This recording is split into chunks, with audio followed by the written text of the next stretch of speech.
అడవులకు దగ్గరగా ఉండే గ్రామాలలో నిత్యం క్రూర జంతువుల భయం వెంటాడుతూనే ఉంటుంది. ఎప్పుడు ఏ అర్ధరాత్రి వచ్చి దాడి చేసి ప్రాణాలు తీస్తాయో అని జనం టెన్షన్ పడుతూ ఉంటారు.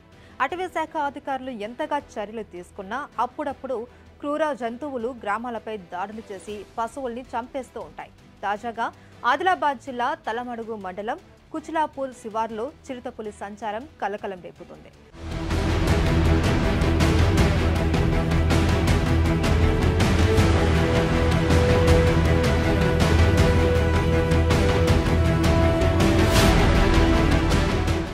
మూడు రోజులుగా తెలంగాణ మహారాష్ట్ర సరిహద్దుల్లో చిరుత సంచరిస్తూ ఉన్నట్లు స్థానిక ప్రజలు గుర్తించారు.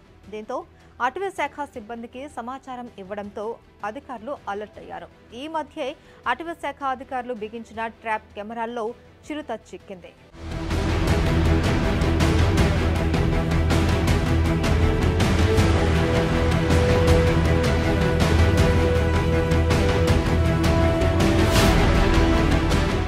చిరుత ఇటీవల దాడి చేసి ఓ ఎద్దు 2 మేకలను చంపింది అని గుర్తించారు. దీంతో చిరుత మనుషులపై ఎక్కడ దాడి చేస్తుందో అని స్థానికులు భయపడిపోతున్నారు.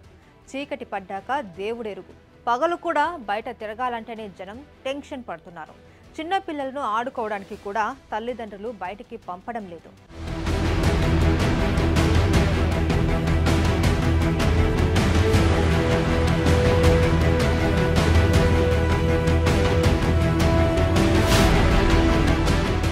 రోజులు గడిచే కొద్దీ స్థానికుల్లో భయం పెరుగుతోంది. అటవీ శాఖ అధికారులు నిర్లక్ష్యంగా వ్యవహరిస్తూ ఉన్నారని స్థానికులు మండిపడుతున్నారు. అటు అధికారులు మాత్రం మా ప్రయత్నాలు మేము చేస్తూ ఉన్నాం, మీరు జాగ్రత్తగా ఉండాలి అని స్థానికులకు హెచ్చరిస్తున్నారు. చిరుతను త్వరలోనే బంధిస్తామని అంటున్నారు. వాళ్ళు బంధించేలోగా చిరుత తమకు ఎక్కడ వేటాడుతుందో అని స్థానికులకు కంటి మీద కునుకు లేకుండా పోతుంది.